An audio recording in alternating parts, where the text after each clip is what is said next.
If you stretch the timeline, most real opportunities in any industry don't appear suddenly. They build quietly before becoming visible. China's chemical sector right now feels like it's standing at that kind of tipping point. Over the past few years, the market has mostly focused on cyclical volatility, falling prices, and profit pressure.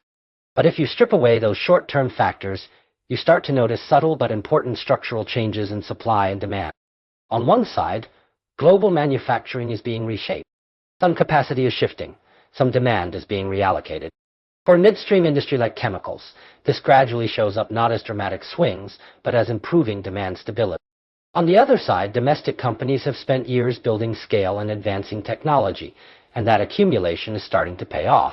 Many products are no longer competing purely on cost. There's a gradual move toward higher value-added segments. This shift doesn't immediately show up in prices, but it quietly changes the industry's profit structure. When you layer in broader forces,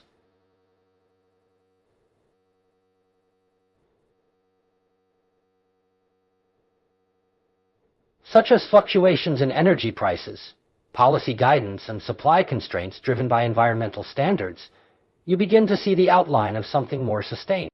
This is what people refer to as a supercycle. The term sounds dramatic, but it doesn't mean prices rise non-stop. It means the industry enters a longer period of elevated prosperity. In such phases, leading companies tend to pull further ahead. Take Wanhua Chemical as an example. It's no longer just a traditional chemical producer. Its product mix, R&D capabilities, and global footprint give it stronger adaptability as the industry evolves. When conditions improve, companies like this don't just benefit, they amplify the cycle and widen the gap with competitors. That's why discussions about chemical sector opportunities often circle back to these leaders. They act as multipliers within the cycle. That said, a supercycle is never a straight line. There will always be volatility and periodic pullback. For investors, the key may not be identifying exact tops or bottoms, but understanding whether the industry has entered a phase of structural improvement.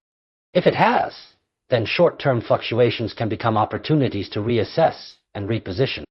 From this perspective, the renewed market attention on chemicals may not simply be a rebound in sentiment, but an early reflection of deeper, longer-term changes.